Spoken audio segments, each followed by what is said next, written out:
And they're off. They have gone without number 4, Ville de Grace, who refused to go into the stalls. They race away the fillies and mares for the Qatar Nassau Stakes. It's Group 1 over the mile and a quarter then, and it's Concert Hall, who is the first one to show in purple and white. Leading from Dream Loper in those red silks. Fontaine racing very keenly just in behind the tempo with Aristia in front of her. Road Millennium slightly tightened up for room through the opening furlong and a bit, with Lilac Road on terms of Road Millennium at the moment. Then one for Bobby, and Nashwa settled at the back of the field as they begin to climb over on the far side. Not going a great gallop here. It's Dream Loper. He just about inches it now from Fontaine, with Concert Hall back in 3rd place. Aristia is next in 4th. Then Road Millennium to the outside of Lilac Road. Nashwa now moving by one for Bobby as they run up towards halfway shortly. It is Dream Loper by a neck to Fontaine in 2nd, Concert Hall to the inside of purple and white. The wider out Aristia in black and red. Then the white face Lilac Road, followed by Road Millennium red and white, and then one for Bobby, and Nashwa still anchored at the rear of the field. They're racing into the home straight shortly. Then Dream Loper leads from Fontaine in 2nd, length and a half away Concert Hall, and Aristia there 3rd and 4th. Then Lilac Road and Road Millennium further behind to one for Bobby and Nashwa as they race now towards the final 3 furlongs, and Dream Loper is out in front. Fontaine in the yellow silks now pushed along. Then Aristia now looking to claim 3rd from Concert Hall. Nashwa cruising up toward the wide outside in the green. Now looks to get involved inside the final quarter mile. It is Dream Loper pressed by Fontaine.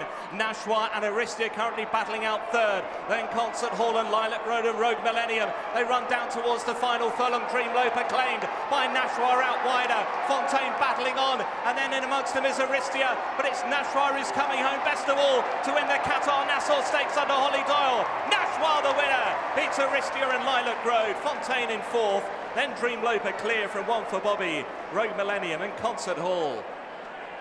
I just managed to get hold of John Gosden after he's received all the applause, the plaudits and the trophies for the win in the Nassau Stakes with Nashwa. Many congratulations, her 2nd Group 1.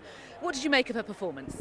Well, I think we were a little concerned by drawn 9 on the outside, and she's quite fresh at home. She hasn't raced for some time. And I did tell Hollie, I said from there, if we go up to get a position, we're 3 wide and got daylight, she'll pull too much. So I overdid that, saying ride a cool race.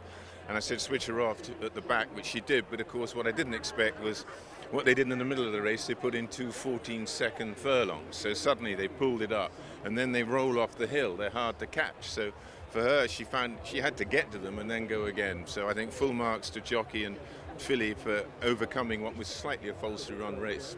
So you think that's I mean, obviously she's taken on elders for the first time. Do you think that was an improved performance based on her Prix de Diane? Yeah, I do actually, because I think if there'd been a strong pace all the way and she'd have won like that, I'd have been slightly disappointed. But the fact that she had to really quicken twice to get there and get the job done, I was delighted with her, because it's not easy. She's a big girl down the hill, and they'd stolen a bit of ground on her. I was admiring her constitution in Chantilly, the fact that she was able to run at Epsom and then come out so quickly and perform to that level. She must be a joy to train at. Yeah, it's interesting. Her owner breeder, Imad Al Sagar, he's taken pictures of her all the way through, and of course you see even this year the development. And it's extraordinary, the big rib cage and how she's actually put weight on through the year and strengthened. She actually walks around here, looks like a colt, and a great attitude and a lot of talent. So hopefully she's a filly that race in the autumn, and with a bit of luck next year. Her proud owner breeder was just saying she will race on as a 4-year-old, and he was saying the Opera, Breeders' Cup filly and mare turf. Does that fit in with your That's where I think we're heading. I don't think we want to rush in and take the colts on. And I don't think we need to go a mile and a half again right now, so freshen up for the Opera and the Breeders' Cup. Perfect. Well, congratulations on your 5th success in the Nassau. Well done. I'm getting old.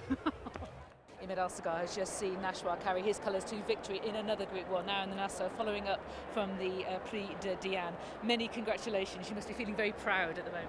Very much so. Thank you very much. What were you thinking as you were watching the race? Well, Nashwa's homebred, and I admit I'm very emotional when it comes to her. She's my first classic homebred, which is I'm very proud of her.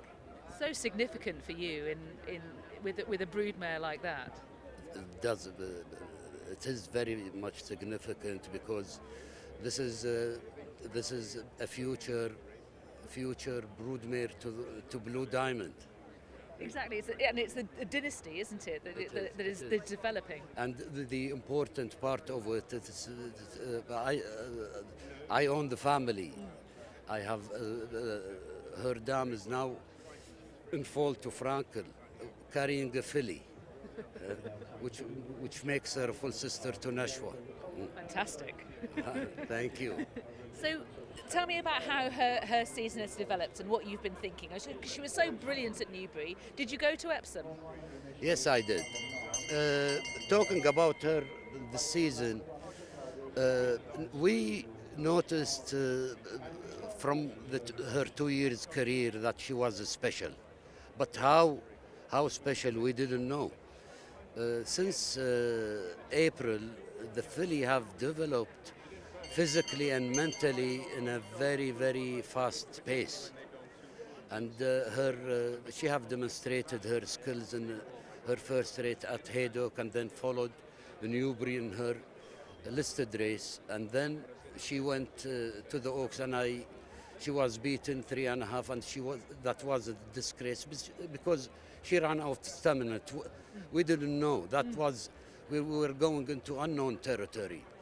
But in the French Oaks, she have demonstrated a beautiful performance, and now her second Group 1 in the Nassau. I think the French Oaks in particular is such a fine constitution to be able to come back so quickly from Epsom and be able to deliver that performance in Chantilly. That was very special to be able to do that in 16 days, 2 classics. She must be very special. A dual Group 1 winner now. Where would you like to see her race from now on? Well, our target will be the pre-opera Arcs Day, and then the Breeders' Cup. She had a busy season, and we definitely we wouldn't want to overdo it.